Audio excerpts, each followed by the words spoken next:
Ok. Buenos días, gracias para compartir con nosotros hoy una charla especial. Néstor desde Asunción va a introducir nuestros ah, charladores de Argentina. Listo, dale, Bueno, Néstor. muy buenas tardes a todos. Tenemos hoy el honor, ¿verdad? Y también el privilegio de tener a estos cuatro doctores que son bastante ya conocidos por nosotros, amigos nuestros, amigos de la sociedad paraguaya y del resto del continente.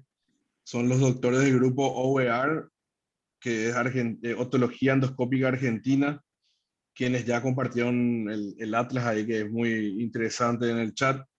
Son los doctores Guillermo Stipek, el doctor Fernando Prieu, el doctor Ignacio Jaefeli y el doctor Joaquín Reyes, que él es de Bolivia. Los otros tres de Argentina, y es un honor y un privilegio tenerlos hoy con nosotros.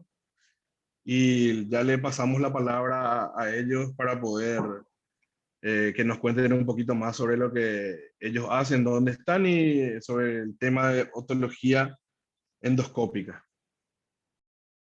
¿Qué tal? Bueno, muy buenas tardes para todos. Voy a empezar a compartir mi pantalla. Yo soy el doctor Ignacio Efeli de la ciudad de Santa Fe.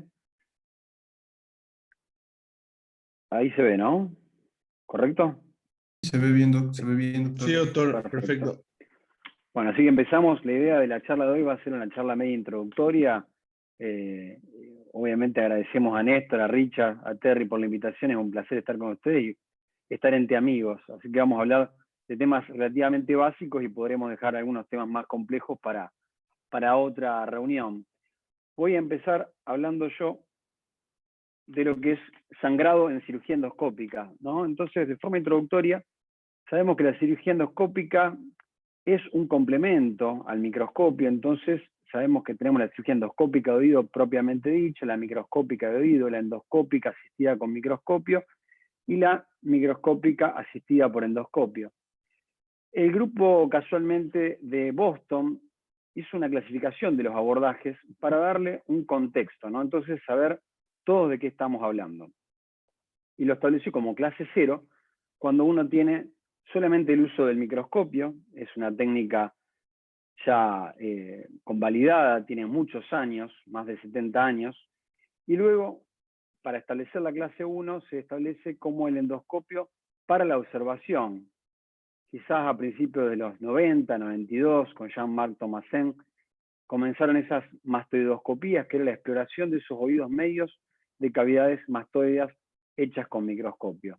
Y después sí tenemos las clases 2A, 2B, 2C, que son las clases mixtas, los abordajes mixtos, en las cuales el endoscopio se va utilizando como mínima disección, la clase 2B, en la cual el microscopio se utiliza para la disección de forma mínima, y la clase 12 es en la cual el microscopio se usa para la mastoidectomía, o sea, es un abordaje combinado transcanal y se utiliza solamente el microscopio para hacer la mastoidectomía. Y la clase 3, que sí realmente es el abordaje totalmente endoscópico. No sé por qué no me pasa. Ahí está. Entonces, ahora sí, hablemos de sangrado intraoperatorio. Cuando hablamos de sangrado intraoperatorio sabemos que es algo que es complicado porque cuando uno está con una técnica nueva, relativamente nueva, uno tiene que compararlo con la técnica microscópica clásica. Y sabemos que el sangrado a una sola mano puede ser algo realmente que nos juegue una mala pasada y uno tiene que tener en cuenta ciertos tips que vamos a dar hoy para que nuestra cirugía sea más amena y con mucho menos sangrado. Entonces tenemos los factores que nos van a jugar a favor y o en contra, van a ser los factores de la anestesia, del instrumental, del paciente y obviamente nuestra destreza o expertise. El grupo de Módena establece una clasificación, un scoring para los sangrados, desde el no sangrado hasta el grado máximo, que es el grado 5, en el cual el sangrado impide el desarrollo de la cirugía. De forma breve, podemos decir que el grado 1 es cuando no sangra, el grado 2 es un sangrado que es fácilmente controlado, con packing, con aspiración. El grado 3 es cuando ya el sangrado de alguna forma enlentece el procedimiento quirúrgico. El grado 4 es cuando la mayoría de las maniobras están dedicadas a controlar el sangrado. Cuando hablamos de los factores del paciente, la mucosa inflamatoria y la infección activa son realmente dos factores a tener en cuenta. Si bien la bibliografía sugiere 6 meses sin infección activa o sin supuración, nosotros sabemos que nos manejamos en un marco de grises y que uno trata de esperar al menos 1 mes para intervenir el paciente, y obviamente los temas como la medicación y la condición clínica del paciente son factores a tener en cuenta antes de proponer una cirugía. De forma muy breve, y no nos vamos a detener en esto, sabemos que la irrigación del conducto auditivo externo, de la membrana del tímpano y de la caja timpánica son de los terrenos de la carótida externa y de la carótida interna, y bien sabemos que el conducto auditivo externo, sobre todo en lo que conforma la estría vascular, es un área a tener en cuenta porque es en el tallado del colgajo un área donde vamos a tener nuestro mayor sangrado. Y después, una cosa más, y es un consejo que siempre da, que una vez que estamos en el oído medio, realmente todo se calma, ¿no? El sangrado calma, para, y realmente lo más engorroso es el conducto auditivo externo en los abordajes transcanales. Ahora sí, entonces vamos al top 5, a los tips que tenemos para darles. La preparación del conducto es algo primordial. Uno siempre dice, cuando se inicia, sobre todo nosotros hace 8 años empezamos con la cirugía endoscópica de oído, luego de visitarlo al doctor Nogueira, y uno quiere meter el endoscopio, tallar el colgajo y empezar con la cirugía y mostrarle a todo el mundo los beneficios de la endoscopía de oído. Y la realidad no es así, o sea, hay que tomarse un tiempo en la preparación del conducto. ¿Por qué? Porque todo el resto de la cirugía y todo cómo va a desarrollarse la cirugía va a estar relacionado con este paso. Entonces la preparación del conducto es muy importante y uno se detiene en explicarle a los colegas y en cada charla el porqué de hacer esto con su tiempo y hacerlo bien. Un ejemplo es la preparación justamente con los cotonoides embebidos en adrenalina, que nos permiten justamente una anemización correcta del conducto. Nosotros hace años cuando vimos esto, realmente descreíamos que esto sirva, porque decíamos, si la piel es impermeable, no creo que nos haga efecto, pero de todas formas es muy útil porque la piel es muy finita en el tercio interno del conducto. Por otro lado, el tema del cortado de los pelos es muy importante. Vienen los trimmers comerciales, realmente no son útiles para los pelos de adentro del conducto, sí para los de afuera o pacientes por ahí muy añosos que tienen muchos pelos en la parte externa. De lo contrario, una tijera delicada es más que suficiente para realizar este paso. Como verán, me tomé un tiempito importante haciéndolo. Después tenemos otro tema que también es importante, realizarlo con mucho cuidado, que ahora vamos a ver en el video, es el tema de la infiltración del conducto auditivo externo. La infiltración del conducto auditivo externo, yo siempre digo, no soy un gran infiltrador, no me gusta mucho infiltrar.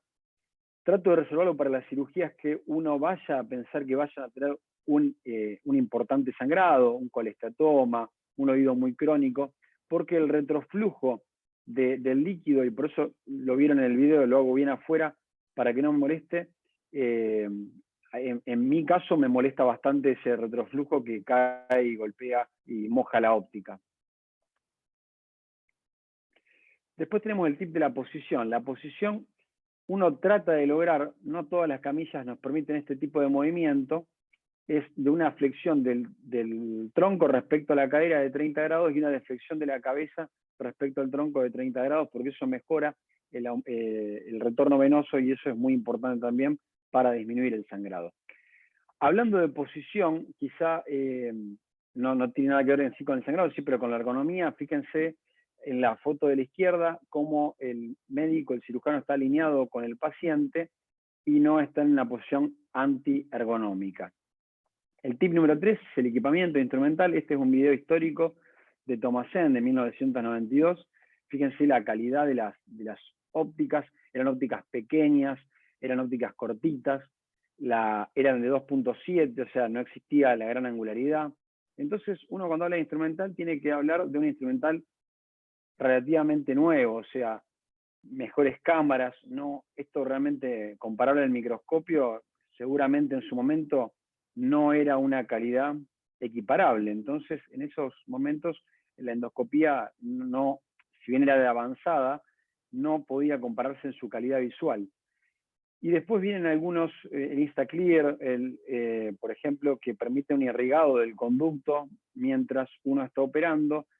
El inconveniente que tienen es que engrosan considerablemente la óptica y nos quita un poco de espacio para trabajar en un espacio tan pequeño como el oído externo y el oído medio. Entonces, de forma resumida respecto al instrumental, sabemos que hoy tenemos endoscopios que son más largos, de 140 milímetros y 3 milímetros gran angular. Eso nos permite una buena visualización y que las manos estén separadas del objetivo. Y por otro lado, los sistemas de video que tienen que ser cámaras de 3 chips para que justamente cada chip esté dedicado a cada color primario y que no sature la visión, ¿no? Entonces ese es el beneficio de las cámaras de 3 chips y obviamente, bueno, lo que es la última tecnología son las cámaras de 4K. Fíjense este video, como una cámara de un chip nos permite una muy mala visualización, o sea, una saturación completa en rojo. Es un caso que un paciente que no está ni siquiera sangrando, pero fíjense que no se ve absolutamente nada. Entonces, claro, si uno va a mostrar esta imagen y lo va a comparar con un video microscópico, con una buena cámara, y tenemos poco beneficio realmente para mostrar, y no vamos a querer o no vamos a poder demostrar lo que estamos haciendo. El tip número 4 es la temperatura de quirófano. De forma bien breve y resumida, la temperatura ideal del paciente debe ser justamente en torno a los 37 grados y debe llevarse justamente con sueros templados o mantas térmicas, porque sabemos que la temperatura en quirófano, y más los médicos que somos bastante calurosos con nuestra vestimenta, buscamos temperaturas tan bajas como 20 o 22 grados. Y como último tip es la anestesia. Hay un gran tema respecto a si es TIVA o agentes inhalatorios. Lo más importante no es definir esto, sino lograr lo que es la hipotensión controlada. O sea, una tensión arterial media de 60 a 70, un pulso de 60 latidos por minuto y una saturación parcial de oxígeno de 97 y bajo de dióxido de carbono. Y ahora si vamos a algún videito, fíjense, este caso es un oído derecho, la cirugía era un bolsillo de retracción, el cirujano está limpiando las cavidades posteriores e hipotimpánicas, y esto debe hacerse con más cuidado, que seguramente no lo estamos teniendo, porque uno debe hacerlo bajo visión correcta del sitio, y acá estamos, fíjense, cómo el sulcus tympanicus nos tapa un poco, y en esta disección pseudo a ciegas, uno puede lastimar estructuras muy importantes, como por ejemplo, en este caso, el golfo de la yugular. Fíjense que se produce un profuso sangrado. Por suerte, luego es detenido con un packing, ¿no? de cotonoides y se puede continuar con la cirugía. Pero uno debería ser más cuidadoso a la hora de hacer estas maniobras, justamente para prevenir lesiones innecesarias. Y acá tenemos otro caso, otro oído derecho, también otra retracción, en la cual fíjense cómo ese forceps se mete a ciegas también en ese hipotímpano y produce claramente un sangrado en el golfo de la yugular. Acá tenemos otro caso, si bien no es un caso de sangrado, es un caso que potencialmente puede sangrar mucho y uno tiene que estar con las herramientas preparadas para atender casos como este. Este caso es un glomus tympanicus, fíjense cómo late en la exploración de ese oído externo. Entonces, lo que uno tiene que hacer es estar preparado con todo. Primero, ser 2 cirujanos, estar preparados con el anestesiólogo para un caso de sangrado importante, tener un bipolar para ir justamente achicando ese tumor, para ir buscando el pedículo vascular antes de sacarlo, ¿no? Entonces, son cirugías en las cuales uno tiene que estar preparado para la batalla. Ahí vemos cómo se fresa justamente el pedículo vascular con una fresa diamantada y evitamos justamente el sangrado y la recidiva. Y el cierre se realiza con cartílago, ¿no? Tengo un bonus especial, en realidad no está relacionado con sangrado, sino con manar, con la rea, que justamente es un Gasher que tuve justo hace un tiempito corto, pero quería mostrarles porque realmente fue un Gasher importante. Sabemos que un Gasher no es algo muy común en la cirugía estapédico-vestibular, pero puede ocurrir. Y me pasó hace relativamente poco, por eso quería mostrárselos y compartírselos, porque fíjense que la salida es realmente marcada, es profusa, ya vemos que la platinotomía ya está realizada con ese mismo trépano y vemos una salida realmente importante de líquido cefalorraquídeo a través de ese mismo orificio. Por suerte, uno está acompañado con colegas, entonces con 3 manos uno puede, bueno, aspirar, colocar la vena, hacer un packing justamente de esa platinotomía, y permite luego colocar la prótesis y se termina bien con la cirugía, un caso que tuvo muy buenos resultados audiológicos. Ahí vemos la movilidad que está conservada, perfecto.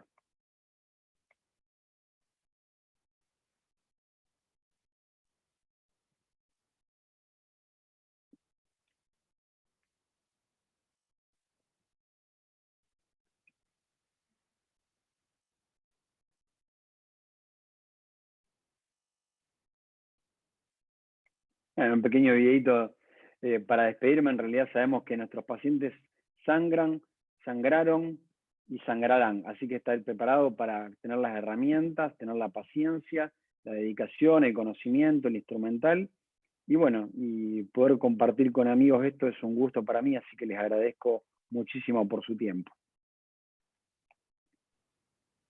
Muchísimas gracias, doctor Effeli.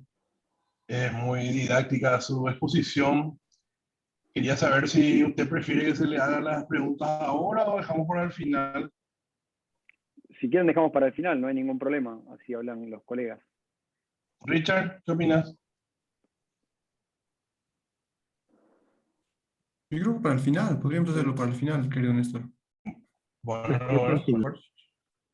Bueno, entonces continuamos con la siguiente charla. Le agradecemos, doctor Effeli. Muchísimas gracias, doctor. Muchas gracias. Hermosa charla, doctor. Bueno, voy a continuar yo, soy Guillermo Stipech, estoy acá en la provincia de Mendoza, en Argentina. Bueno, en primer lugar quiero agradecerle a Richard por la invitación, a Néstor por coordinar este evento, a Jacob también.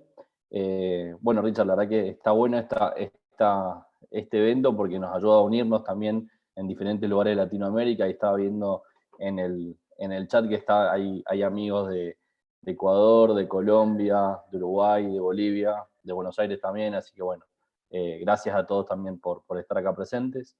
Así que bueno, yo lo que quería mostrarles, la idea de la sesión de hoy era compartirles nuestra experiencia en cirugías que son habituales, no de alta complejidad, pero sí de alta frecuencia.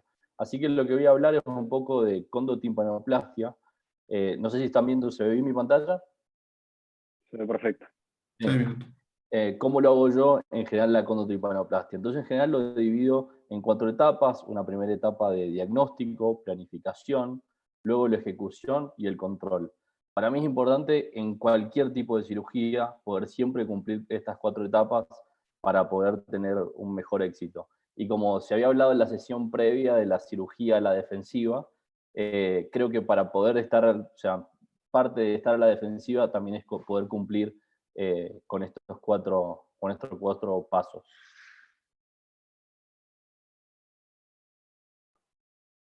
Ahí vamos. Entonces vamos a hablar de la primera etapa, que es el diagnóstico. Es siempre muy importante, bueno, poder hacer una audiometría, poder hacer una tomografía. Eso es algo que no puede faltar. Y obviamente hay que conocer bien las características de la perforación timpánica. La otoscopía la podemos hacer con microscopio o la podemos hacer con endoscopio, eso creo que es indistinto. Muchas veces el endoscopio nos permite ver algunos espacios que tal vez estaban más escondidos, pero a veces no todos los pacientes en la consulta podemos hacerle una autoendoscopía, sobre todo si son pacientes pediátricos. Luego vamos a ir a la etapa de planeamiento, y en el planeamiento básicamente lo que tenemos que establecer es qué tipo de técnica queremos utilizar.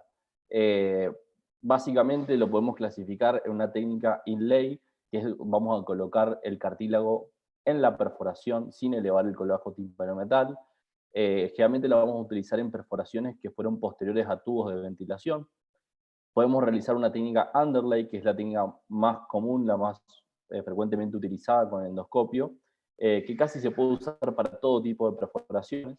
Y la overlay, que es raro hacer una técnica overlay, pero bueno, generalmente lo usamos en perforaciones casi totales o que tengan alguna indicación especial.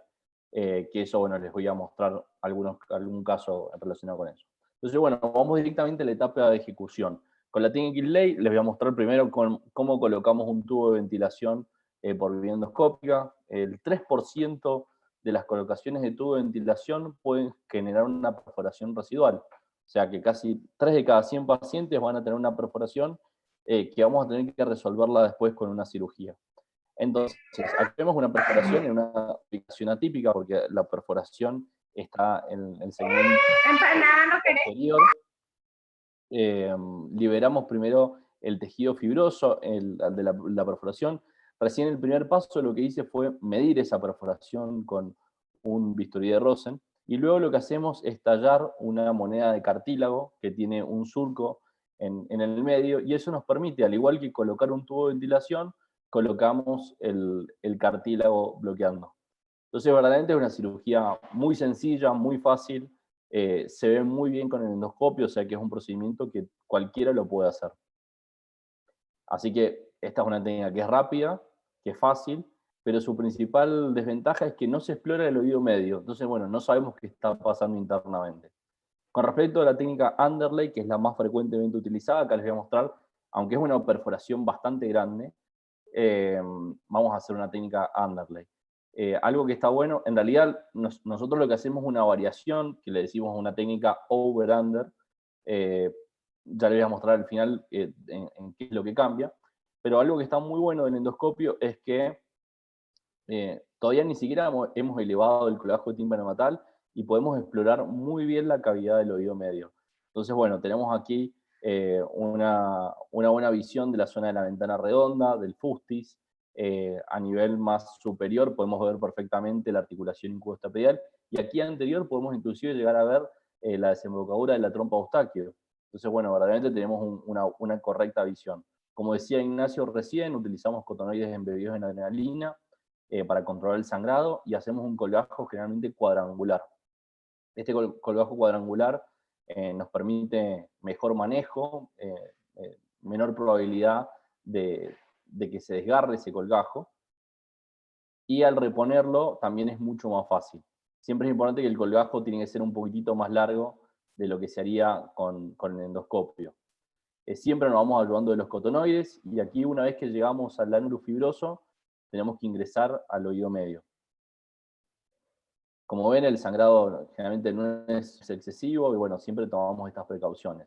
Liberamos el ángulo fibroso, ahí empieza a aparecer la cuerda del tímpano, empieza a aparecer la cadena osicular, y aquí la perforación, como ven, está muy cerca del martillo. Entonces no es que podemos colocar el injerto por debajo, porque ahí nos va a generar problemas a nivel del mango del martillo.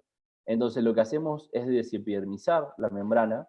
Generalmente existe un plano de clivaje si uno viene de superior a inferior. Aprovechamos para explorar un poquito los canales de ventilación, vemos el nervio facial, vemos el ingreso hacia el antro.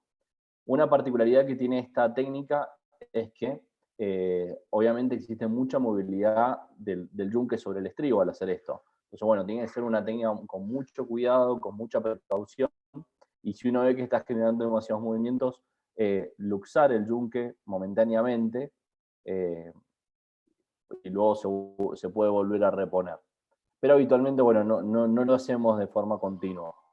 Entonces, bueno, revisamos la movilidad de la cadena, ahí hay una placa de meningoesclerosis hacia anterior que hace que el colgajo vuelva a caerse, pero como podemos ver, la anatomía y la exploración es excelente. Luego hacemos un colchón de Spongostan o Hellfoam, que nos va a servir de soporte. En general tratamos de colocar la menor cantidad de Spongostan posible, y luego vamos a colocar el injerto de cartílago. Este injerto de cartílago lo hemos afinado previamente. Lo ideal es que ese injerto no debe tener más de 0.5 milímetros para los resultados auditivos. Como ven, la perforación queda cerrada, y bueno, los resultados con esta técnica la verdad que son muy buenos. Entonces esto nos permite que el injerto no se medialice porque está anclado sobre el martillo, y no se va a lateralizar porque lo sostiene la membrana timpánica. Entonces, muy buena exploración, anclaje, pero la verdad que tiene un mayor movimiento sobre la cadena osicular. Después Joaquín va a hablar un poquito más de esto, pero siempre una timpanoplastía, por un procedimiento más sencillo que sea, exploramos los canales de ventilación, nos aseguramos de que haya una buena conexión para el ingreso de aire y también para el drenaje mucociliar de los fluidos en el oído medio. Así que acá vemos cómo liberamos el istmo timpánico, que es la vía de acceso principal entre el oído medio hacia la mastoides. Entonces, bueno, no solamente es reparar la membrana timpánica, uno tiene que hacer varios pasos en una timpanoplastía. En este caso no tenemos yunque, entonces es muy fácil explorar, ahí vemos el canal semicircular lateral, el nervio del facial y la cadena osicular, y bueno, esas son las verdaderas rutas.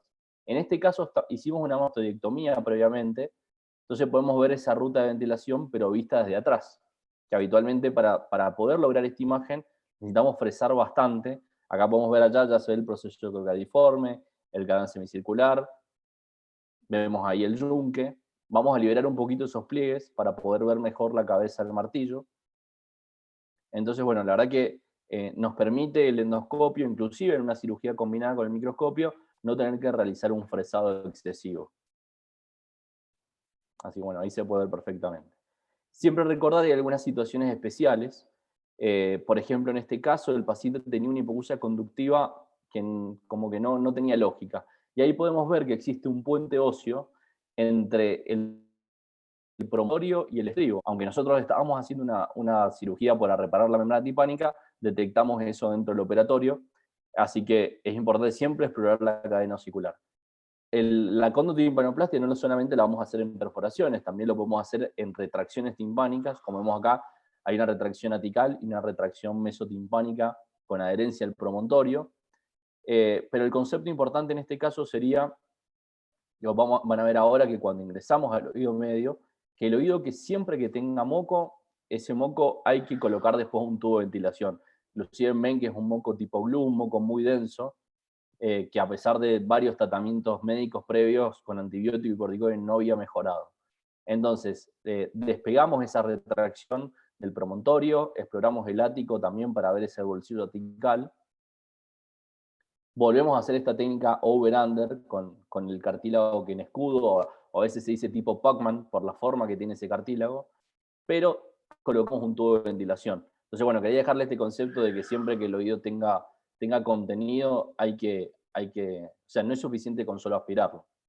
Y por último, la técnica overlay, como les decía, no es la más utilizada. En este caso, ¿por qué la utilicé? Porque tenemos una perforación que no es muy grande, pero todo el remanente timpánico es una gran meningoesclerosis. Verdaderamente tenemos muy poca membrana timpánica sana de la cual nos podemos apoyar para poder nutrir nuestro colgajo. Entonces, en este caso, lo que vamos a hacer es vamos a generar dos colgajos diferentes, uno posterior y uno superior y uno inferior. Entonces, este sería el primer colgajo, que es el superior. Entonces, una vez que vamos tallando nuestro colgajo tímpano-natal, vamos a llegar a un punto de inflexión, que es cuando encontramos el ánulo fibroso. Y ahí, si nos vamos por debajo, tenemos que hacer una técnica under, pero si nos mantenemos por arriba y encontramos un plano, podemos realizar esta técnica overlay. Ahí, como ven, cuando estamos liberando el colgajo, ahí empieza a desnudarse completamente la meningoesclerosis. Y luego hacia inferior, es muy importante esto, que no puede quedar ningún resto epitelial sobre la membrana timpánica. Entonces nos apoyamos con algunos cotonoides o la aspiración, pero es importante que quede completamente limpia para evitar el riesgo de colisteatomas. Entonces acá vemos cómo hemos desepitelizado toda la membrana del tímpano, toda su capa externa. Muy poco es el resto timpánico que se ve ahora, pero como pueden ver, muchas áreas de meningoesclerosis. Entonces, la diferencia con las técnicas anteriores es que generalmente en una técnica overlay no es tan recomendable utilizar el cartílago, es mejor tener un tejido que sea más flexible. Entonces acá sí vamos a hacer una pequeña incisión retroauricular un poco más superior para obtener fascia. Se coloca la fascia y luego se va a reponer todo este colgajo para poder nutrirla. Entonces, como veían, teníamos dos colgajos, pero se puede adaptar perfectamente. Luego coloco una pequeña arandela de Silastic para poder contener mejor y evitar cualquier tipo de lateralización. Entonces, posteriormente eso voy a colocar unas gasas con vaselina para poder contener mejor el colgajo. Entonces, bueno, la verdad que se ve bastante bien y los controles son bastante sencillos.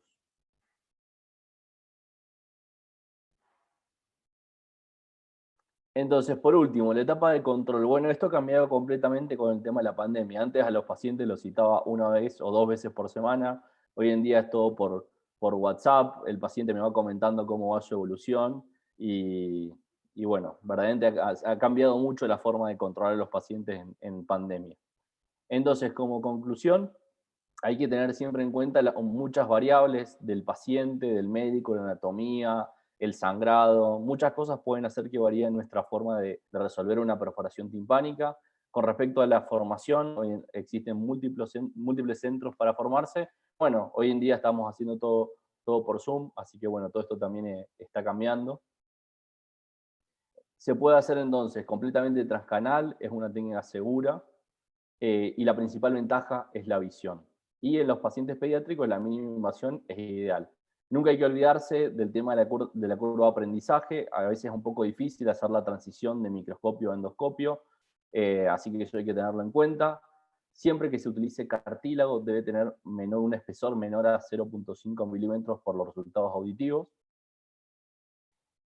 Y obviamente hacer una búsqueda bibliográfica siempre que uno vaya a hacer una nueva técnica, porque esto está cambiando completamente, sobre todo la endoscopía, que está teniendo mucho auge, y bueno, verdaderamente es algo que está creciendo continuamente. Así que bueno, muchas gracias por la invitación, les dejo ahí mis datos de contacto, y bueno, también los invito a que puedan ver la guía de disección que compartimos en el grupo, que ahí bueno, pueden ver el paso a paso de casi todas las cirugías que se pueden hacer por vía endoscópica, desde una elevación de un colgajo tímpano-natal hasta un implante coclear. Así que bueno, muchísimas gracias por la invitación. Lo dejo ahora a Joaquín para que pueda continuar.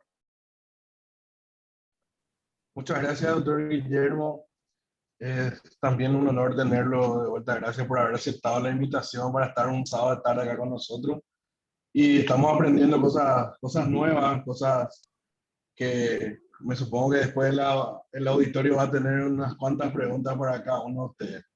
Y ahora le dejamos con el doctor Joaquín Reyes de Bolivia, que nos va a hablar sobre el manejo endoscópico de la otitis media crónica.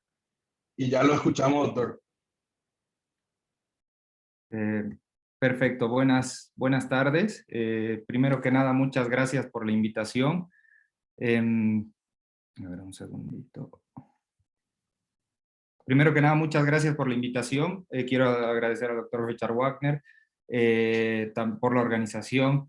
Y bueno, siempre es lindo hablar de la cirugía endoscópica y volver a juntarme con mis colegas de Argentina, con quienes hicimos el grupo de otología endoscópica argentina. Así que bueno, yo les voy a hablar hoy acerca de la otitis media crónica. El manejo de la otitis media crónica. Bueno. Uy, perdón. Un segundito. Ahí estamos. Bueno, entonces nosotros para poder comprender lo que es la otitis media crónica tenemos que saber que el oído puntualmente es un sistema de cavidades que va desde la trompa de Eustaquio hasta la mastoides, y en medio de estos va a tener diferentes tipos de estrecheces o istmos por los cuales tiene que circular el aire. Entonces es un circuito de ida y de vuelta de aire, y cuando existe alguna obstrucción en alguno de estos puntos de estrechez o algún punto amplio, por ejemplo la mastoides, es cuando se va a formar un proceso de disventilación crónica, es decir, dependiendo de dónde se genere la obstrucción, vamos a tener un proceso de disventilación. Entonces, como podemos ver en estas imágenes son de la guía, podemos ver que el aire tiene que ingresar por la trompa de Eustaquio, pasar por el mesotímpano, acceder a los espacios epitimpánicos por los istmos epitimpánicos anterior y posterior, llegar a la mastoides, generar el intercambio gaseoso, y también la trompa al abrirse va a permitir también la liberación de aire a través de la trompa.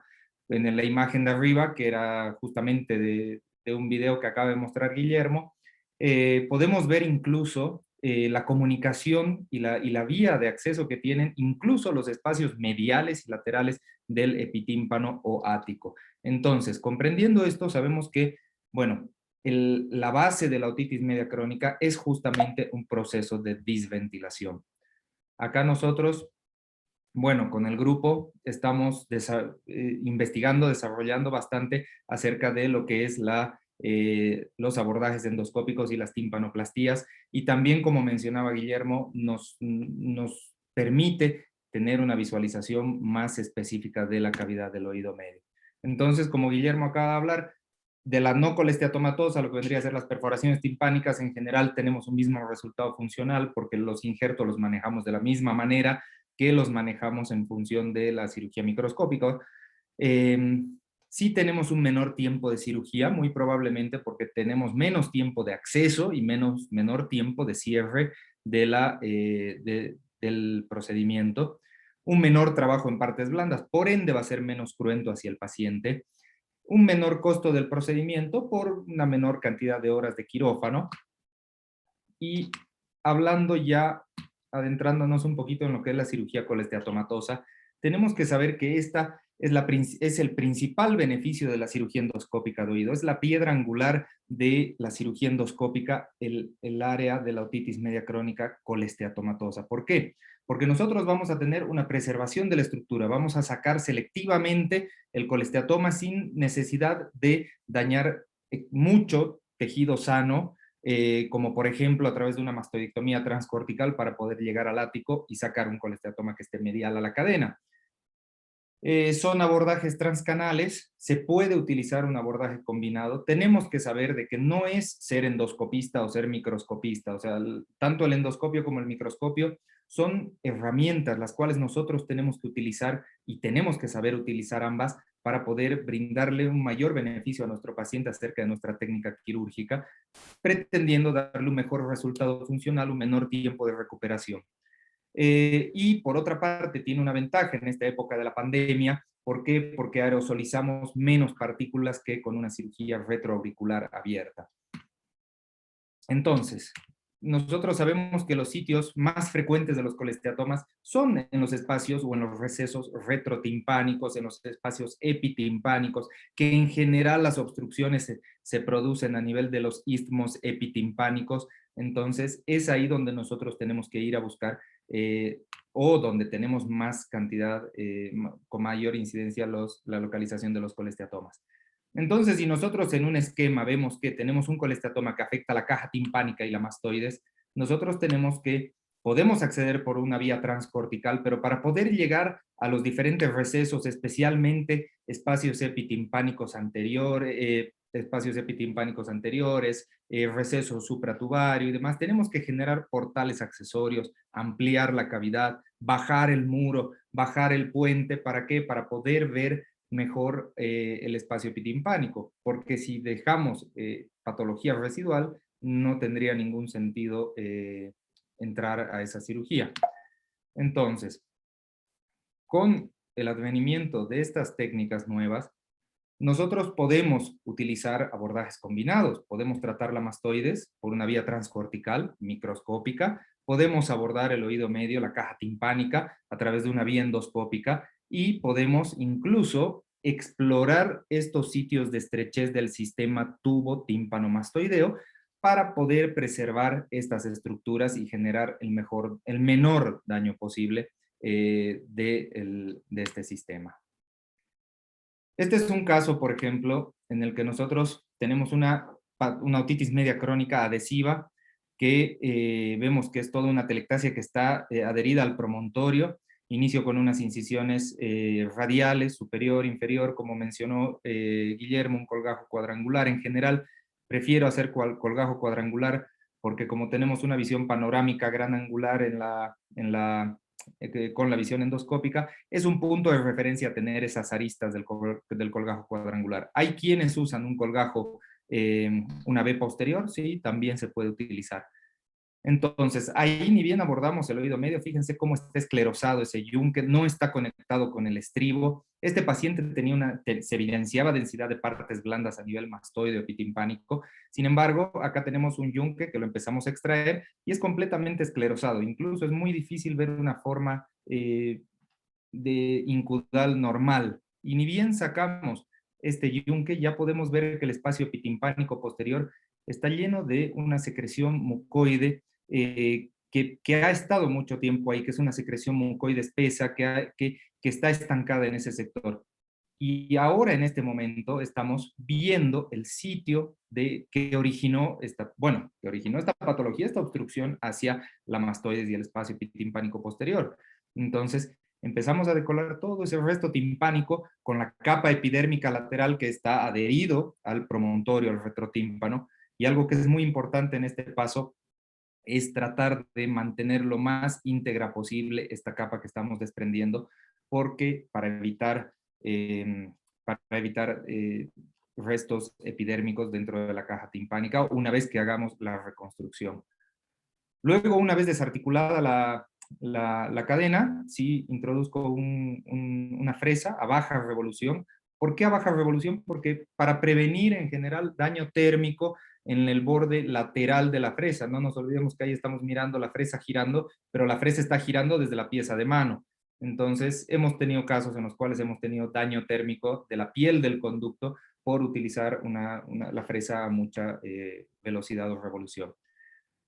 Ahí estamos despegando la porción del promontorio de esta telectasia y buscando el orificio de la trompa de Eustaquio. Ahí podemos ver cómo se empieza a desprender todas esas adherencias que estaban en el protímpano, adheridas a nivel del protinículum, y ya podemos empezar a evidenciar el surco cócleo-carotídeo y permeabilizamos ese orificio de la trompa. Lo que hacemos es permeabilizar desde el protímpano hasta la mastoides. Importante realizar un lavado permanente, estar limpiando el campo. Nosotros cuando estamos con endoscopio, como mostró Ignacio en uno de sus videos, cuando tenemos cámaras de un chip y demás, nos dificulta mucho la cirugía y nosotros tenemos que pensar que todo para nosotros es el campo de visión. Entonces, mientras tengamos un mejor campo de visión, vamos a poder operar más tranquilos. Ahí podemos ver incluso el conducto semicircular lateral, el tercio anterior, homogeneizo un poquito el borde de la aticotomía y vemos que las celdillas epitimpánicas son celdillas que están sanas, no están erosionadas, no tienen ningún resto epitelial adherido. Entonces nosotros ya hemos permeabilizado, hemos comunicado el mesotímpano con el epitímpano y con la mastoides. Importante hacer una medición del defecto que estamos dejando y hacer una reconstrucción. Personalmente me gusta mucho utilizar cuando hacemos abordajes endoscópicos cartílago y pericondrio de trago por una facilidad de acceso en ese momento, ya que estamos trabajando en la zona. Algunas veces sí he requerido utilizar fascia cuando el paciente, bueno, tiene algún defecto que no es suficiente con este tipo de injertos. Entonces, otra cosa muy importante en este caso, en todos los casos de cirugía de oído medio, es no obstruir con los injertos estas rutas de ventilación, porque el fin de la cirugía justamente es permeabilizar estos patrones de ventilación que tiene el oído medio. Este es otro caso, por ejemplo, en el que un paciente tiene una perforación timpánica, ya elevamos el colgajo tímpano-meatal, medial a la cadena en el espacio epitimpánico anterior y también a nivel protimpánico se evidenciaba una densidad de partes blandas. Ahí tocamos el estribo, vemos que está móvil y vemos ese defecto como una mordida, como un defecto de la apófisis descendente del yunque, el cual no está comunicando bien en la articulación incudo-estapedial. Ampliamos un poquito la elevación del colgajo, lo desinsertamos del mango del martillo, con mucho cuidado tratando de no dejar restos epiteliales en el mango del martillo. Y fíjense cómo tenemos este tejido de neoformación aparentemente ósea, medial a la cadena osicular en el protímpano, que me está obstruyendo justamente el acceso hacia el protímpano. Está adherido al promontorio, está adherido al ángulo tímpano-meatal anterior. Ahí tenemos el surco cócleo-carotídeo. y empezamos con la remoción de la pared póstero superior. Hago una remoción del yunque porque no está generando una buena transmisión y aparte necesito tener un buen acceso al espacio epitimpánico anterior para remover ese tejido. Entonces luxamos el yunque y si se fijan ahí en la segunda porción del nervio facial tenemos una imagen esclerótica del estuche óseo que contiene del acueducto de Falopio. Ahí vemos una imagen esclerótica de la segunda porción del nervio facial.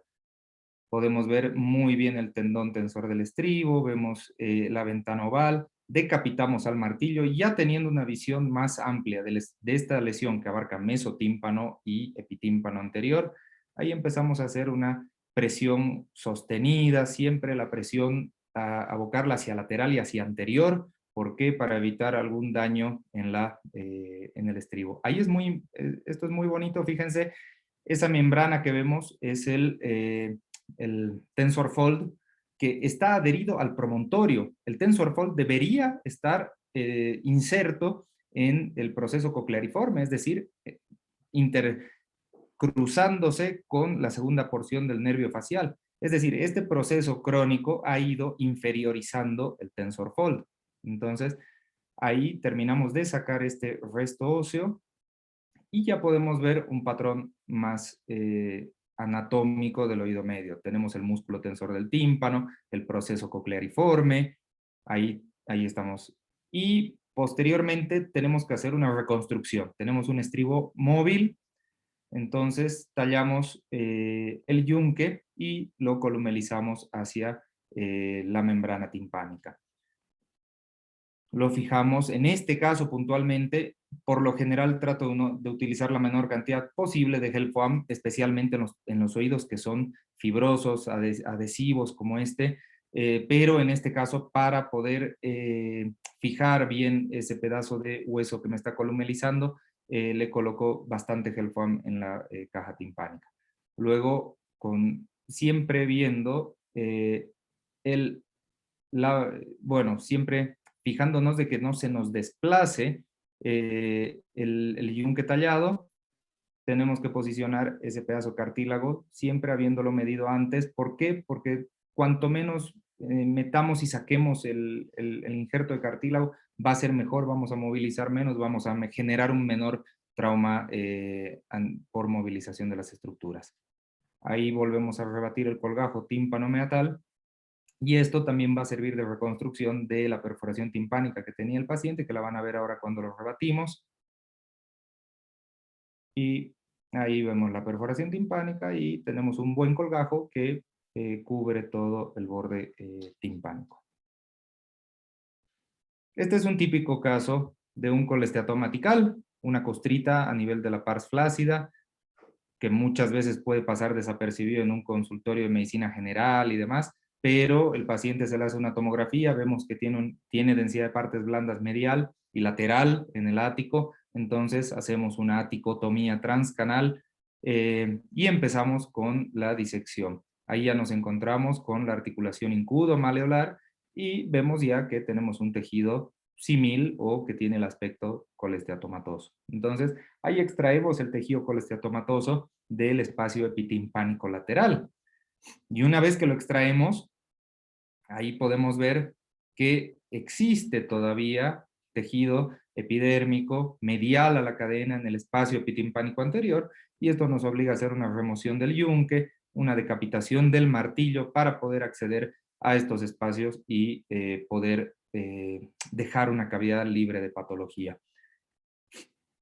Posteriormente se realiza la reconstrucción si tenemos un estribo íntegro, como fue este caso, se columeliza el estribo íntegro hacia la membrana con un injerto de cartílago y hacemos la reconstrucción de la cavidad. Datos importantes son que con el endoscopio nosotros tenemos una visión gran angular a nivel del sulcus tympanicus. Es decir, nosotros incluso con un endoscopio de 0 grados podemos explorar los recesos retrotimpánicos, el sinus tympani, que es uno de los principales sitios de recidiva de lesión colesteatomatosa. Acá tenemos diferentes estudios de grandes endoscopistas de oído, algunos con, bueno, casi todos con series importantes de pacientes, los cuales oscilan entre 5 y 16, con una media de un 10% de recidiva en el colesteatoma. Este es otro trabajo en el cual compara un abordaje microscópico con el endoscópico. Evidentemente los números son distintos, pero los porcentajes sí podemos ver en cuanto a la enfermedad residual del colesteatoma. Y tenemos que, usando el endoscopio, tenemos aproximadamente un 40% menos de recidiva de colesteatoma. ¿Por qué? Porque justamente nosotros podemos visualizar los espacios que muchas veces no los vemos a través de una visión lineal microscópica. Últimamente se está utilizando diferentes tecnologías, como es el grupo del doctor Presutti, que lo que hicieron es publicar los filtros de una cámara quirúrgica en la cual ellos utilizan los diversos filtros de esta cámara para poder identificar restos epidérmicos y diferenciarlos de fibrosis o de tejido cicatrizal o de granulaciones dentro del oído. Entonces, esto ayuda considerablemente a disminuir la recidiva del colesteatoma o enfermedad residual. Según este estudio que fue publicado en 2020, habla de que tiene una sensibilidad, una sensibilidad del 97% y una especificidad del 95%. A todo esto tenemos que pensar que la tecnología avanza, no tenemos que, bueno, creo que lo adecuado es ir de la mano con la tecnología. Este es un paper publicado en una revista de bioingeniería, no es médica, pero este es un endoscopio de trompa, es decir, un endoscopio transnasal que ingresa por la trompa de Eustaquio en la nasofaringe y genera una revisión de la caja timpánica. Tiene diversos tipos de movimientos, rotación superior, inferior, izquierda, derecha. Y bueno, por ahora no se lo usa médicamente. Sin embargo, quién sabe que de aquí a unos años vamos a estar haciendo este tipo de endoscopias en el gabinete. Es por eso que tenemos que tener la mente abierta, no dejarnos sorprender con las nuevas tecnologías que existen, porque muchas pueden no ser útiles o no tener un beneficio para el paciente, pero sí ya la endoscopía de oído lleva muchos años en práctica y creo que es una tecnología bastante aceptada y útil en nuestra área quirúrgica. Así que bueno, los invito a descargarse el atlas quirúrgico que tenemos con el grupo de otología endoscópica argentina. Es gratuito, está en nuestra página web. Pueden escanear el código QR y bueno, para mí muchas gracias. Para mí es un placer nuevamente estar acá. Agradezco a los organizadores y a todos los presentes. Y si tienen alguna consulta, con mucho gusto. Muchísimas gracias, doctor Reyes. Creo que una de las fotos es acá en Paraguay, en el hotel donde fue el congreso. Exacto, sí, la de Padrón.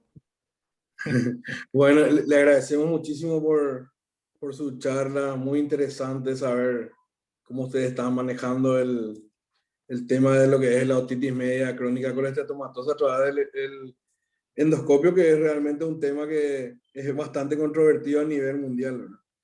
Y esto nos está mostrando una forma práctica de cómo acercarnos a ese procedimiento. Muchísimas gracias. Gracias.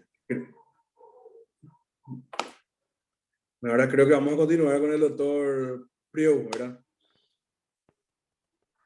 Bienvenido, doctor.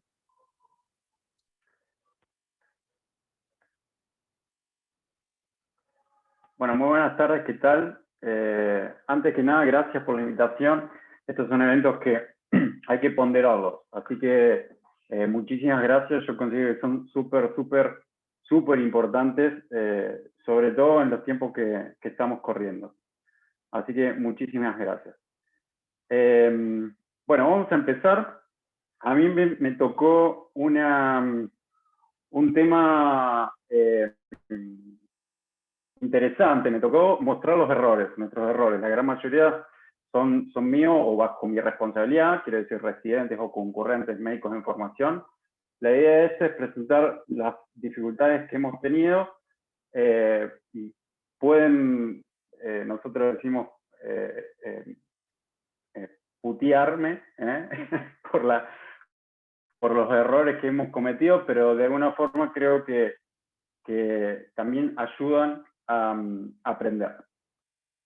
Entonces, para iniciar, parafraseando a Goethe, Goethe fue un dramaturgo alemán. Él decía, el único hombre que no se equivoca es el que nunca hace nada. Entonces, mientras más trabajamos, más hacemos, más posibilidades de confundirlo y cometer errores. La idea no es paralizarse y dejar de hacer, sino resolver, aprender y evitar seguir por lo menos repitiendo los mismos errores. Repitamos, o mejor dicho, tengamos errores nuevos para resolverlos. Vamos a iniciar van a ser 10 errores. El primero, mejor dicho, el número 10, hace referencia al manejo de colgajos. Mi compañero ya lo mencionaron, pero uno cuando inicia con el ojo entrenado, sobre todo cuando venimos de una formación microscópica, tenemos otra visualización con respecto a las dimensiones, sobre todo con respecto al endoscopio. Entonces sucede esto, es el tallado de colgajos que quizá después los encontramos un poco chicos, un poco cortos, y sobre todo cuando hacemos eso, no sé si se dieron cuenta, cuando tallamos con una punta de colgada, un electrocauterio, el mismo colgajo. Entonces, sin darnos cuenta, de alguna forma eso se contrae un poco, y vamos a encontrar, esta es una estapectomía, un oído izquierdo. Fíjense que al finalizar la cirugía se pone la prótesis, todo perfecto, intentamos bajar el colgajo y obviamente ese colgajo nos va a quedar corto, obligándonos a buscar una fascia, un pericondrio, porque no un cartílago y demás. Obviamente es un juego del video, ¿no? Y esto es por qué se produce justamente eso, es un ojo que está acostumbrado a las dimensiones del microscopio. Y lo más significativo que podemos mencionar, fíjense en las imágenes de arriba, esa cuadrícula son medio centímetro por cuadradito. Ahora, cuando lo llevamos a una visión endoscópica, donde la periferia se magnifica, parecen dimensiones muchísimo más importantes. Entonces, tener en cuenta, nos ha pasado muchísimas veces con respecto a los colgajos. Vamos al error número 9. No voy a hacer mucho hincapié con respecto a esto, ya lo mencionó Ignacio, es el manejo de sangrado. Todo lo que mencionó Ignacio, lo que hay que hacer y demás, en esta cirugía no hicimos absolutamente nada, salvo la colocación de cotonoides, es decir, no infiltramos, no pusimos el paciente en una posición ideal, la temperatura del quirófano no era la adecuada, en fin. Todo mal.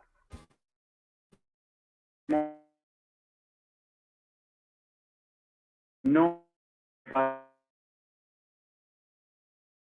primero para evitar esta hacer de colgajo anterior, no nos daba, no nos de este paso, pero tal mejor una mecha, una visión más grande en mi completamente. Lo digo, pero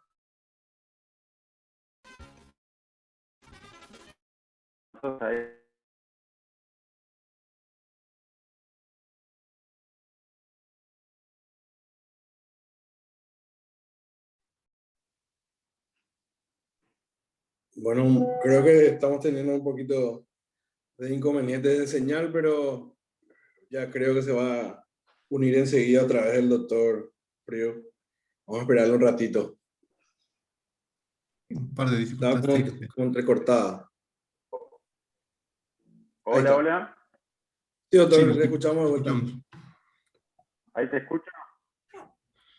Está un poco A ver, voy a entrecortado, ¿no? Se intentar escucha. de compartir otra vez pantalla. Ahí.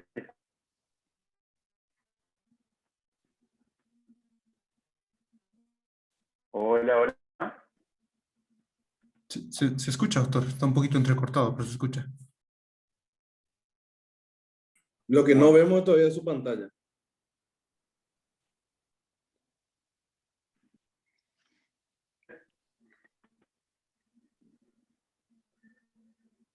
Ah,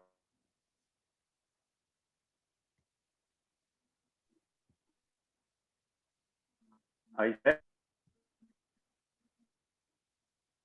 Néstor, está al lado la pantalla y el voz. Sí, ahora volvió a salir y va a volver a intentar. Ok.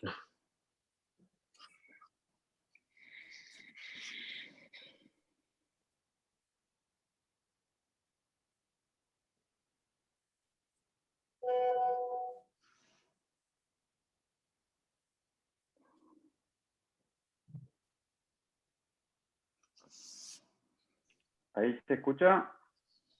Sí, doctor, le escuchamos. Ahora sí. Bueno, vamos a volver a tratar de compartir.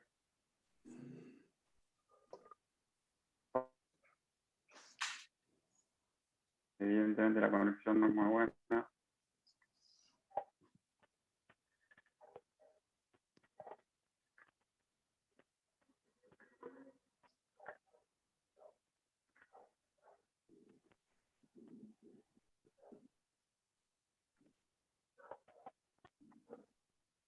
¿Se ve la pantalla?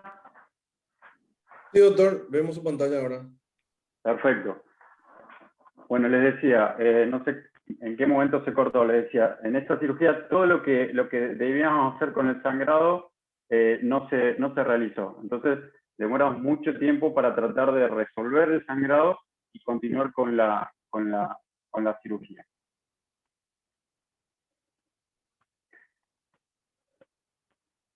Pasamos al error número 8. Este error hace referencia al uso de instrumental inadecuado. Muchas veces, por lo menos nosotros, lo que nos ha sucedido cuando iniciamos en la cirugía, cuando salimos por ahí de la residencia, necesitamos tener una caja de cirugía lo más completa, pero quizás no pensamos en la calidad. Y este es un ejemplo en el cual no debió ser así, este es un efecto. Y fíjense, utilizando un instrumental quizá inadecuado, un instrumental de poca calidad, en el proceso de cureteo, de la resección de la pared posterior del conducto auditivo, rompemos el mismo instrumental. Es decir, esperando lo peor con ese instrumental dentro del oído, pensando que se va, digamos, a encontrar desarticulado toda la cadena, no era el caso, gracias a Dios, estaba bien, pero era tener en cuenta, es decir, tratar de reparar, conseguir instrumental adecuado para este tipo de cirugía. Decisión de cambio de técnica. Nosotros debemos, obviamente, conocer las indicaciones de las indicaciones del proceso o el procedimiento quirúrgico y cuáles son sus limitaciones que también vamos a ver en otro error. Este es un colestatoma, es en principio un bolsillo apical en el cual iniciamos con una cirugía endoscópica. Uno cuando empieza a resolver intervenciones o empieza a resolver patologías y se siente con mayor experiencia y con mayor ganas.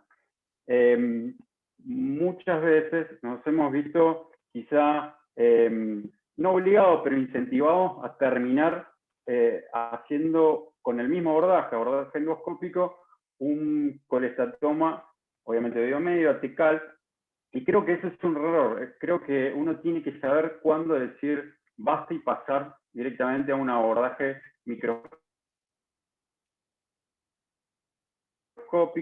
de los tiempos quirúrgicos, va en detrimento quizás de la postura ergonómica que uno tiene y en definitiva del objetivo de la cirugía. Recordemos que la cirugía endoscópica es tratar, digamos, el porqué es tratar de resolver la patología respetando estructuras, entonces no tiene sentido quizá estirar la decisión. Entonces considero que es muy importante tener en cuenta cuáles son las limitaciones, que ya las ha mencionado Joaquín, y tener la sabiduría de pasar a la técnica o abordaje sucesivo. Bueno, el siguiente error, este es uno que en lo personal hemos aprendido mucho: coordinación visual motora. ¿A qué hacemos referencia con esto? Siempre, parece verdad de perogrullo, pero siempre primero mirar, tener un campo quirúrgico adecuado y después instrumentar o manipular. Este es un error que ha cometido un médico en formación. Esto es una estapectomía en un oído izquierdo. No sé si alcanzaron a observar, lo vamos a volver a ver, en el cual lo que se produjo es, o mejor, el error que se cometió es retirar la cámara antes que el instrumental. Entonces fíjese que no encontramos, una vez que volvemos, la cadena circular como la dejamos, o por lo menos creíamos haberla dejado. Hay una subluxación, ahí vamos a ver el bar, la repetición, hay una subluxación del yunque. Fíjense que cuando se retira, se lleva puesto todo el apófisis descendente del yunque. Entonces, obviamente, la cirugía continuó, se trató de colocar, de hecho se terminó la cirugía, pero fíjense, a la izquierda está la audiometría pre y a la derecha la audiometría postoperatoria. Es aceptable, pero no es lo ideal. Ha quedado un gap residual de 20 decibeles que tranquilamente se podría haber evitado con mucho cuidado. Los siguientes errores, tanto el 5 como el número 6,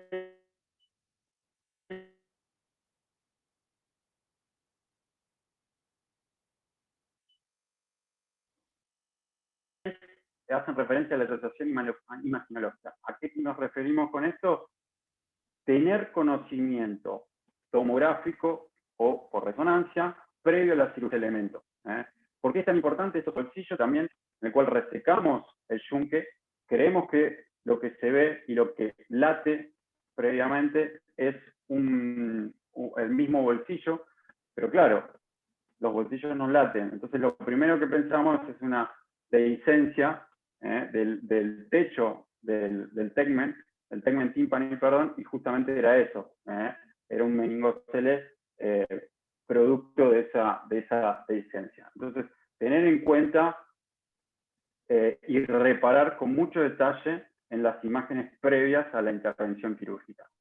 Lo mismo sucede en este caso. Un caso, un oído con contenido de difusión, en el cual no solamente se colocó un tubo de drenaje, sino también que se decidió explorar los istmos timpánicos. Generalmente nosotros estamos acostumbrados a resecar en este tipo de casos adherencias. Uno en hipotímpano, en este caso, sospechó que era contenido de granulación y demás, depósitos hemoxidelínicos, por eso ese color, pero no. Error garrafal, resecar en esa zona donde obviamente está el golfo de la yugular. Y uno, cuando tiene esa imagen, dice, acá se viene la catarata de sangre, mordemos fuerte y agarrate porque viene lo peor.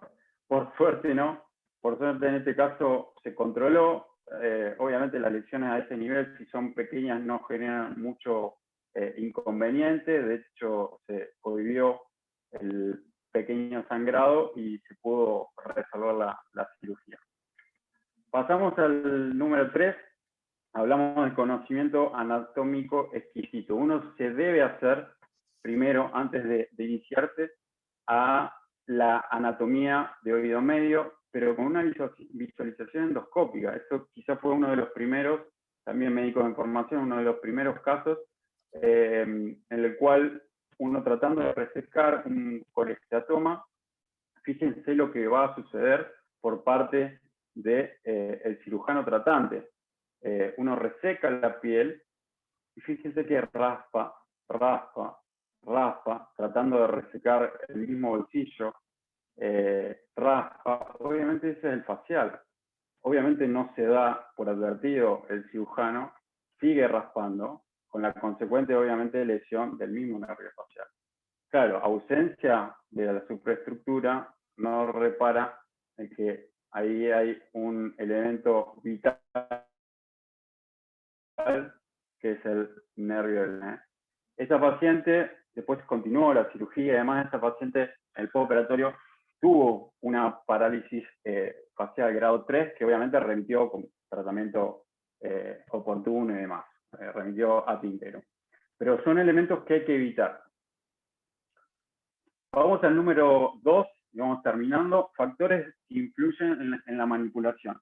Quiero que tengan o reparen en el temblor, no solamente del instrumental, sino de la cámara. Sin tapujos y sin vergüenza, me hago responsable de ser yo. Les hago una pequeña reseña. Esta es una estapectomía que se realizó por cuestiones de horario de quirófano y demás, cerca del mediodía, pasado el mediodía. Ese día, vuelvo a repetir, el que está operando soy yo. Normalmente se desayuno, yo por lo menos desayuno con café, van a entender por qué esta referencia. A mitad de mañana tuve una reunión de trabajo donde volví a tomar café. Cerca del mediodía, como estábamos esperando esta cirugía, un tercer café, antes de iniciar la cirugía para entretener el estómago. Y claro, yo pensando, notando que había un temblor importante vuelvo a repetir, en la mano operativa como en la mano. Fíjense cómo hay un temblor, yo no sé si logran ubicarlo por la conexión, ojalá que sí, pero hay un temblor muy fino entre la mano que manipula y la mano en la cual sostengo la otra. Fíjense cómo tiembla la pinza Magritte justamente para clipar la prótesis. En ese momento no entendía en la vorágine de la cirugía qué está pasando. Uno se siente muy frustrado porque no entiende la situación. Entonces, asociando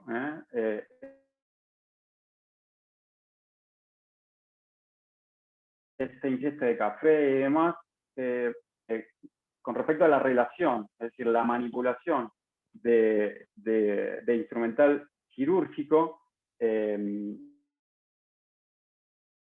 para cirujanos, en este caso otorrinolaringólogo, o de café. Me llamó la atención que en primera instancia no había otorrino, pero sí hay muchos artículos que refieren este tema con respecto a cirujanos o neurocirujanos. Y fíjense cuáles son las sustancias que pueden, vuelvo a repetir, parece verdad de perogrullo, pero hay sustancias que son muy propensas o situaciones a experimentar esto. Obviamente en la cabeza es la cafeína, taurina y modafinilo, quizá no tan usados, periodos de ayuno prolongado, de privaciones de sueño, ingesta de alcohol la noche previa, hasta 2 vasos de cerveza pueden llegar a producir un temblor fino. Tiempos quirúrgicos prolongados, y esto también hablábamos de un error anterior con respecto a la toma de decisiones rápidas, apresuradas, uno tiene que tratar de minimizar los tiempos quirúrgicos, y obviamente postura ergonómica, que lo hemos mencionado en su momento. Y por último, para mí el peor que me ha tocado pasar, fíjense que no es tan alarmante, pero sí en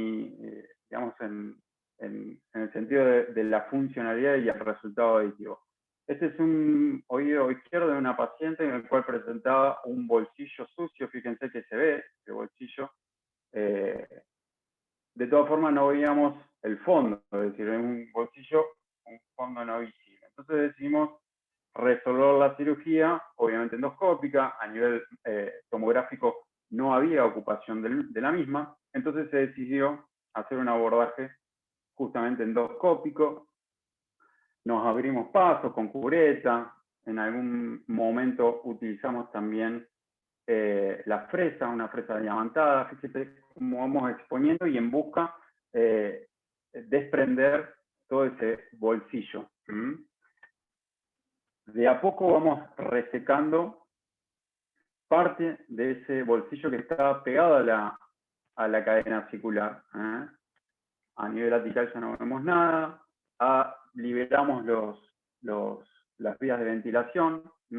Fíjense que hay un movimiento importante de la cadena, muy contentos porque pudimos resolver la cirugía en términos de patología.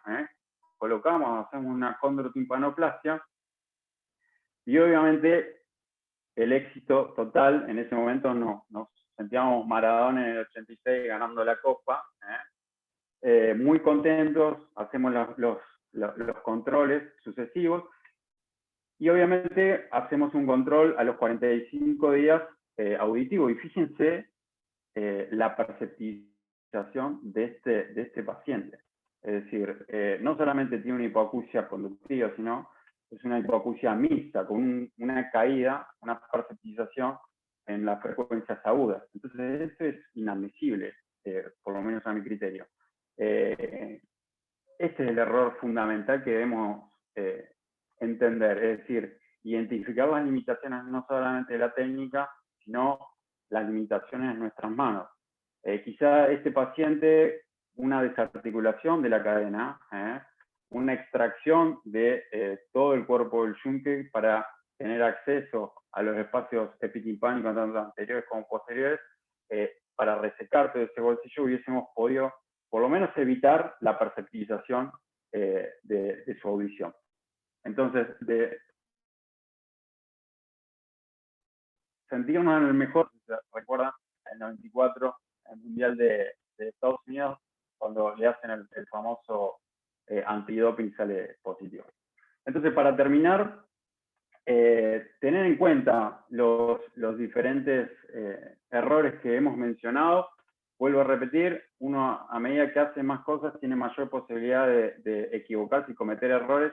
La idea es tratar de aprender de estos errores para no volverlos a cometer. Muchísimas gracias, ese mail. Espero que la conexión en algún momento se cortó, pero bueno, espero que haya sido entendida y escuchada por todos.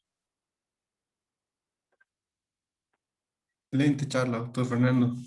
Realmente es a veces complicado de pronto presentar. Todos presentamos en los congresos los casos más exitosos, ¿no? Los casos que nos han gustado, y difícil a veces presentar los casos que han sido complicados, y mucho más en la endoscopía de oído, ¿no? Que a veces un poquito refutada. Néstor decía que de pronto es controversial, ¿no? Yo creo que es algo que está pasando, algo bueno que le está pasando a la otorrinolaringología y a la otología, ¿no? Creo que es bueno abrirse a cosas nuevas, abrirse a cosas más interesantes. Tengo un par de preguntas de parte de todo el auditorio para todos, y también de parte nuestra. Aquí hay uno del auditorio dice, ¿qué técnica prefieren para las perforaciones anterosuperiores? Si gustan los cuatro pueden ir respondiendo. Bien. ¿Cómo Bueno, resuelven las perforaciones anterosuperiores? Sí, doctor Guillermo. Sí, yo vi la de parte de timpanoplastía, bueno, ahí le respondo a Charlie, que está en Buenos Aires. En general lo que estamos haciendo hoy en día, o por lo menos yo en Mendoza, es cuando la perforación es relativamente pequeña y está bien localizada anterosuperior, lo que hago es un colgajo anterior, o sea que es totalmente diferente a los videos que mostramos recién, solamente un pequeño colgajo anterior, rebatir el colgajo hacia posterior. La desventaja que es que uno no puede explorar el oído medio, solamente ver esa porción anterior. También hacer el colchón de Spongostan, colocar un cartílago que tiene que estar muy bien medido, no puede sobrar tanto, y para que quede anclado en esa zona anterior y rebatir el colgajo. O sea que es una cirugía muy, muy sencilla y mínima, y está bueno. O sea, generalmente, ¿en qué situaciones me ha pasado eso también? Cuando hay mucha meningoesclerosis en el resto timpánico, entonces digo, bueno, ¿para qué lo voy a tocar si no me va a ayudar de nada modificar el resto de la anatomía? Así que a mí lo que me gusta hacer es eso, un pequeño colgajo anterior. Excelente.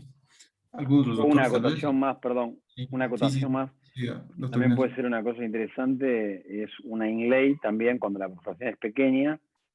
Y estoy de acuerdo con Guille, pero sí remarcarles que, por lo menos en mi experiencia, es bastante difícil pasar la fascia o el pericondio al revés, ¿no? Desde un colgajo anterior. Cada uno haga su experiencia, pero en mi experiencia me ha resultado mucho más difícil que hacerlo por atrás, nada más. Claro, sí, por eso yo decía el cartílago bien medido, porque con la fascia verdaderamente es más difícil. Sí, sí. Yo en general lo que hago es jugar mucho con el colgajo tímpano-meatal en función de dónde está la localización de la perforación. Me gusta mucho levantar el colgajo tímpano-meatal para ver los sismos epitimpánicos o la anatomía del oído medio, pero si tengo una perforación más anterior, en mi abordaje, en el colgajo tímpano-meatal, lo muevo un poco más hacia inferior, pero casi siempre abordo desde la pared posterior del conducto. Y con técnicas under, puedo hacer un inlay, pero bueno, muy poco. En general utilizo under. Doctor Fernando. Sí, tal cual. No hay mucho para agregar porque hacemos más o menos todo lo mismo. Para perforaciones anteriores, una under invertida puede andar. Nada, a mí en realidad la under invertida la dejé usar porque a diferencia de Ignacio, me he encontrado con procedencias del conducto de video, digamos, procedencias anteriores, y la verdad que me ha sido muy dificultoso decolar a ese nivel. Pero es una buena alternativa también, coincido con el tema de la rueda de cartílago, tener en cuenta y realizarlo, sugiero con oídos quizá con perforaciones traumáticas, no cuando nosotros sospechamos que hay inflamación a nivel del oído medio. Excelente, doctor. Una pregunta más para todos. Respecto a la posición y el uso del endoscopio, ¿prefieren operar siempre sentados, siempre parados o varían durante la cirugía? Bueno, yo respondo que justo me tocó ese tema, lo hablamos, creo que lo más importante es la posición ergonómica, eso desde ya, o sea, el monitor de frente a nosotros. Respecto a que se establece que si uno está parado, en teoría ve mejor las cavidades posteriores, que si uno está sentado lo ve hacia anteriores, es un juego de palanca entre el brazo y el antebrazo. En lo personal, y creo que todos operamos parados, pero yo creo que es mucho más cómodo estar parado que estar sentado, nos da mucha más movilidad. Sí, yo creo que en general lo ponemos más parados, por eso, por la movilidad que dice Ignacio de poder adaptar. La única que siempre lo hago sentado es en la estapedectomía, porque es como que quiero minimizar cualquier tipo de movimiento involuntario y estar lo más relajado posible, así que en la estapedectomía generalmente trato de estar sentado.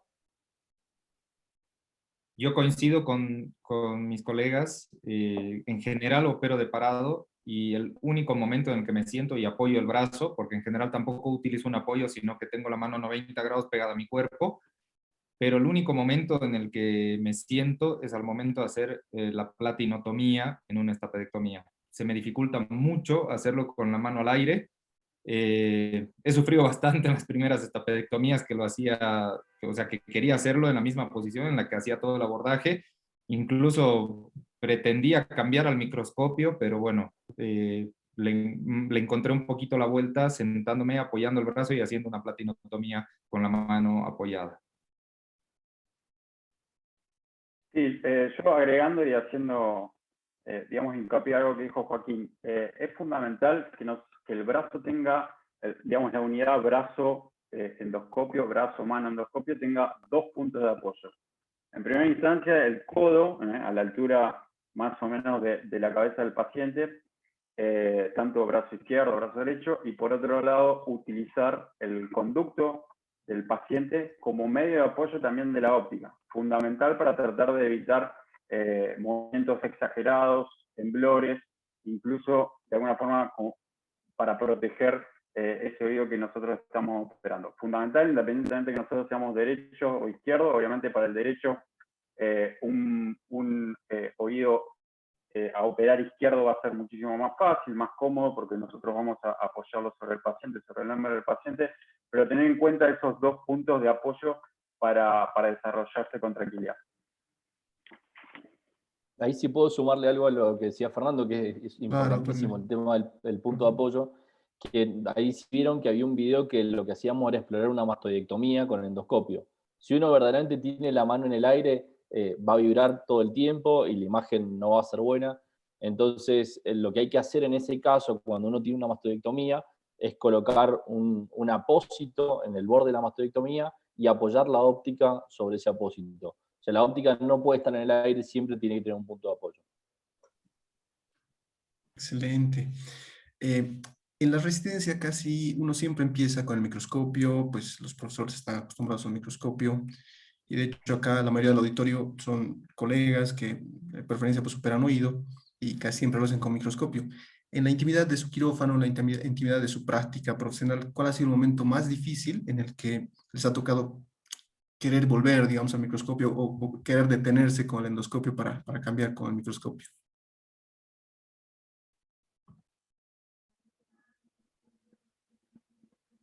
Para mí, Bueno, si quieren, bueno, arranco yo. ya lo mencioné, Luego, que era realizar la platinotomía al momento de hacer una estapedectomía, porque yo aprendí en la escuela microscópica con el profesor Diamante.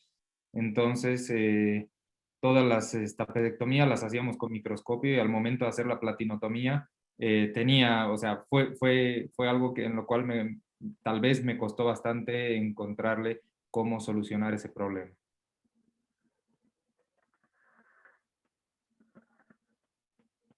yo creo que un punto importante es que, como lo que había mencionado Fernando anteriormente, es que si la patología no da para resolverla con el endoscopio, como por ejemplo un colesteatoma que se extiende en la mastoides, hay que usar el microscopio. Verdaderamente nosotros no es que estamos cegados en utilizar una sola herramienta, sino que siempre vamos a utilizar lo que sea mejor para el cirujano y para el paciente. Así que siempre en el quirófano están las dos cosas disponibles. Oye, una acotación más respecto a eso, que en torno a lo que dijo Joaco y dice Guille también, y lo aprendimos mucho en Bolonia con el gran profesor Daniel Marchioni, es tener todo listo, porque uno, y en eso me hablo sobre mí, no quiero hablar sobre el resto, pero uno es bastante vago a veces, entonces tiene que armar todo, y en el medio del procedimiento va a tratar de exigir técnicas, ¿no? Que frese un poquito más el scutum, a ver si se va a ver mejor. Entonces tiene que estar todo listo, el microscopio ya tiene que estar enfundado, listo para ser usado, el drill conectado. Entonces, si uno va a hacer un abordaje combinado, tener todo armado, cosa que realmente no nos enlentezca el procedimiento y que sea parte del mismo. Así que el consejo es tener todo listo y todo armado.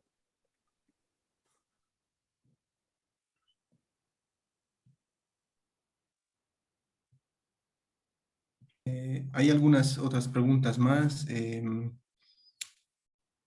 Dice el doctor Orrego, nos pregunta, ¿tiene alguna preferencia para la elección de la prótesis en la cirugía tapedovestibular endoscópica?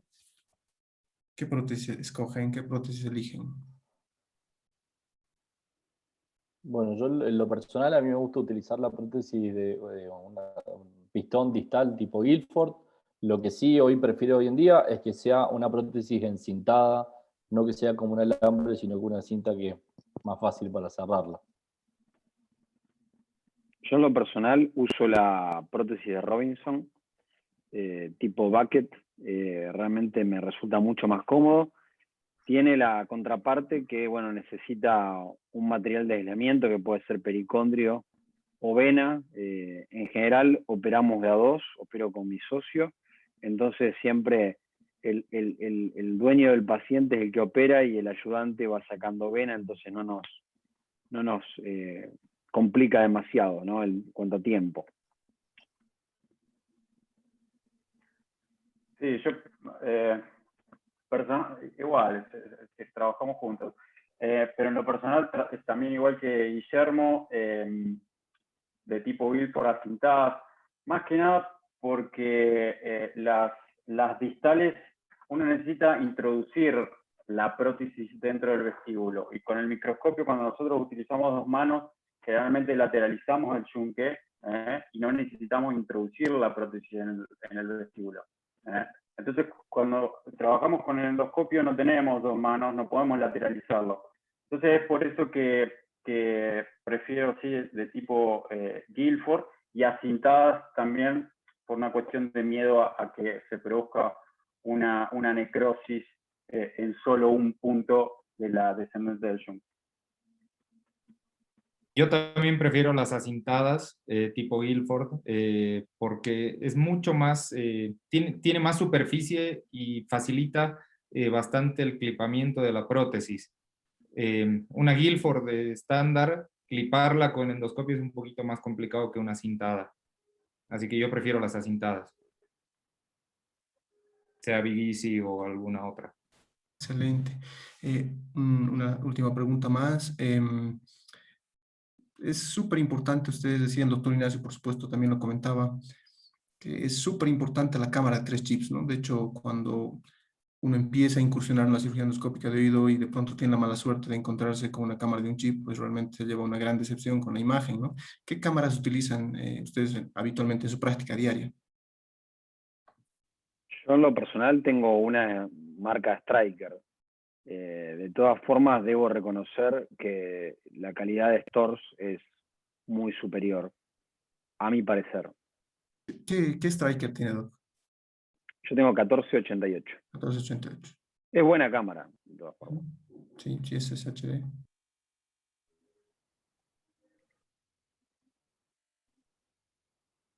El doctor Guillermo, ¿qué cámara utiliza? Sí, también la 1488. Sí, creo que tenemos los 3, los 4 tenemos la misma cámara. Sí, Creo que cuando 1488. empezamos la probamos y dijimos, bueno, cumple bastante bien las necesidades. Yo trabajo en un hospital donde sí tenemos el stores y verdaderamente noto la diferencia en la calidad. Yo en el hospital, bueno, utilizo ambas, tanto la Striker en un hospital y en otro hospital hay una Olympus, que también es bastante buena. Lo único, tal vez en desventaja del Olympus, si bien es HD de 3 chips, pero el comando es muy grande y pesado. Entonces, en cirugías que son un poco largas, puede ser bastante cansador bueno, te puede fatigar bastante la mano el estar sosteniendo la cámara. Y algunas veces utilizo una cámara que es ultra liviana, que es una cámara de urología, en la cual se ve muy bien la imagen, también es HD, pero en la grabación ya ahí veo las diferencias por procesamiento de la imagen. Así que en medida de lo posible utilizo la cámara grande, o sea, el cabezal grande de la cámara Olympus. Olympus. Súper. ¿Y doctor Fernando? Sí, exactamente lo mismo, tenemos la misma cámara, así que Sí. hemos tenido, como dijeron los chicos, hemos tenido posibilidad de utilizar la marca alemana, uno no quiere, pero bueno, ya se mencionó, y nos da la sensación que es mucho más superior. Digamos, obviamente la misma gama, ¿no? La misma tope de gama. Claro. Pero de todas formas, a ver, con cualquiera de las ya mencionadas se puede trabajar tranquilamente desde una timpanoplastia, una estapectomía, quizá una cirugía que va a sangrar un poco más, uno se tiene que asegurar que tenga 3 chips para que no provoque el retardo que mencionó, pero se puede. Excelente. Esos tips son súper importantes proveniendo de ustedes, pues son detalles súper importantes, ¿no? Para nosotros que también nos gusta mucho la cirugía endoscópica, y para toda la gente a la que le interesa mucho la cirugía endoscópica, pues son tips que a veces no hacen que las personas cambien de parecer un poquito, ¿no? Entonces es súper importante. No sé si tienes otra pregunta, Néstor. No, yo nada más quiero saber también la opinión de Richard. Él es un cirujano un poquito más tradicional en el aspecto de que le gusta mucho el microscopio, ¿verdad? Y quería saber también qué opina él para después poder ya despedir a nuestros disertantes del día de hoy.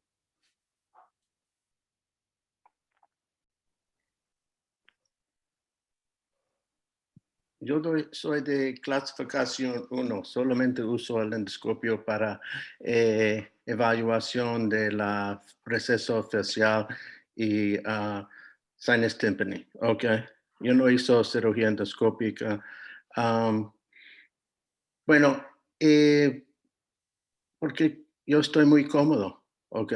Yo creo que probablemente sería mejor aprender los abordajes y usar el microscopio antes de usar los abordajes y el endoscopio. Probablemente yo no creo que solamente puede usar el endoscopio. ¿Por qué? Porque hay gente que tiene colestoma gigante. Está en el punto de mastoid con nada más una bolsa de retracción. en el pars flácida. Este paciente, si tú puedes usar un endoscopio, pero va a estar en quirófano para horas. Lo que pasa es que tiene que usar ambos, ¿cómo se llama? ¿Abordaje combinado? Instrumentos. Las herramientas. Usar ambos Métodos. instrumentos. ¿Ok? Pero mira, lo que pasa es que tiene que usar lo que usted está cómodo. Cuando usted está cómodo con el equipo y que va a dar lo mejor para el paciente, es lo más importante. Si uno es de una escuela y otra es otra escuela, bueno, si los resultados y está mismo y la gente está contento, es la única cosa que tiene que pensar. Okay. Muchas gracias, Richard. Ujú. Y yo creo que por hoy podemos dar por terminada nuestra charla. Ya hemos ocupado mucho tiempo de los doctores. Hemos tenido una brillante concurrencia de personas que se han conectado a nuestra charla hoy nuevamente. Estamos muy contentos por eso y le agradecemos al doctor Guillermo, al doctor Efeli, al doctor Joaquín, al doctor Fernando por la charla que nos han dado hoy, muy práctica, muy didáctica. El método que ellos utilizan de estas 4 charlas es muy buena. Yo creo que le hace a uno interesarse en este tema y es bastante dinámico para poder conversar con ellos. Lo que sí les pediría, por favor, es que de repente, si por ahí les gusta este tema de intercambiar experiencias, podrían dejar los datos en el chat, en el WhatsApp. Entonces, de repente, si alguna pregunta quedó al aire en este tiempo de alguien que estaba interesado, les podría también contactar directamente a ustedes y agradecerles también por el atlas que han compartido ahí en el WhatsApp, que es muy interesante. Yo ya tuve la oportunidad de ver. Está muy bueno con muy buenas imágenes, la calidad es excelente. Seguramente que les habrá tomado un buen tiempo sacar ese material y agradecemos que lo hayan compartido con nosotros. No sé si Richard, Jacob, algo más para despedirnos. No, estoy muy Solamente agradecido a todos y sus charlas eran muy bien hecho y muy buena información. Yo aprendí bastante cosas nuevas que en realidad no tengo interés, pero muchas gracias. Gracias en todo caso a los doctores, realmente un lujo tenerlos acá, pues realmente agradecidos por haber compartido su tiempo de este fin de semana con nosotros. Realmente muchas gracias a los 4, un orgullo, doctor Joaquín, pues es realmente un orgullo por el país. Y gracias nuevamente a los doctores, un gusto. Será hasta en otra. Y como yo les dije, los 4 fantásticos de la otología endoscópica argentina. Ok, muchas Muchas gracias a ustedes. Muchas Gracias por la gracias, invitación a Jacob, todos. Néstor, doctor Ok. Wagner. Gracias, Joaquín. Muchas gracias. No, Un saludo a todos. gracias a Terry también, que gracias a él pudimos hacer esto. Sí, un abrazo Un grande a abrazo. Terry. Hasta luego, que estén bien. Chau, chau, hasta luego. Chau, chau.